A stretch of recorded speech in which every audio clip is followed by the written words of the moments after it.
ಜೀವನವು ವೇಗವಾಗಿ ಚಲಿಸುತ್ತದೆ.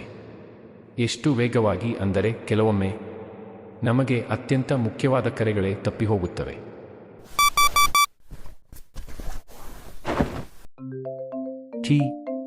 ಯಾರೋ ಇದು ಕರೆ ಮಾಡುತ್ತಲೇ ಇದ್ದಾರೆ. ಇದಕ್ಕೆ ಹತ್ತಿರ ಸಮಯವಿಲ್ಲ. ಅದು ಬೇರೆ ಸಂಖ್ಯೆ ಎಂದು ಅವನು ಹಾಗೆ ಯೋಚಿಸಿದನು. ಯಾರೋ ನಿಜವಾಗಿಯೂ ನಿಮ್ಮನ್ನು ಸಂಪರ್ಕಿಸಲು ಪ್ರಯತ್ನಿಸುತ್ತಿದ್ದಾರೆ. ಬಹುಶಃ ಸ್ಪ್ಯಾಮ್ ಅಥವಾ ಯಾರಾದರೂ ಸಾಲ ನೀಡುವ ವ್ಯಕ್ತಿ ಆಗಿರಬಹುದು. ಓಹ್ ರವಿಯಾ, ಎಷ್ಟು ದಿನ ಆಯ್ತು. ಬ್ರೋ, ನ್ಯೂಸ್ ನೋಡಿದಿಯಾ? ಏಕೆ, ಏನಾಯ್ತು? ಸಿಟಿ ಆಸ್ಪತ್ರೆಯ ಬಳಿ ಅಪಘಾತ ಸಂಭವಿಸಿದೆ. ಒಬ್ಬ ವೃದ್ಧ, ಅವನು ದಿನವಿಡೀ ಯಾರಿಗಾದರೂ ಕರೆ ಮಾಡಲು ಪ್ರಯತ್ನಿಸುತ್ತಿದ್ದನು. ಅವನ ಹೆಸರೇನು?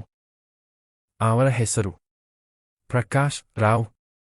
ಹೇ, ಅದು ನಿಮ್ಮ ತಂದೆಯ ಹೆಸರು ತಾನೇ? ಅವರು 4 ವರ್ಷಗಳಿಂದ ಮಾತನಾಡಿರಲಿಲ್ಲ. ಅವರ ಇಬ್ಬರ ನಡುವೆ ಒಂದು ಗೋಡೆಯನ್ನೇ ಕಟ್ಟಿದ್ದರು. ಪ್ರಕಾಶ್ ರಾವ್, ನೀನು ಅರ್ಜುನ್ ರಾವ್ ಅಲ್ವಾ?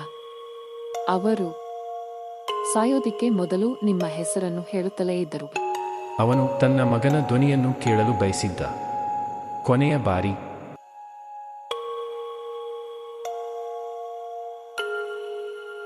ಕೆಲವು ಕರೆಗಳು ಯಾದೃಚ್ಛಿಕವಾಗಿರುವುದಿಲ್ಲ. ಉತ್ತರಿಸಲು ಹೆಚ್ಚು ಸಮಯ ಕಾಯಬೇಡಿ, ಏಕೆಂದರೆ ಕೆಲವೊಮ್ಮೆ ನಾವು ಯಾವ ಕರೆಯನ್ನು ನಿರ್ಲಕ್ಷಿಸುತ್ತೇವೋ ಆ ಕರೆ ಮತ್ತೆಂದೂ ಬಾರಿ ಬರುವುದಿಲ್ಲ.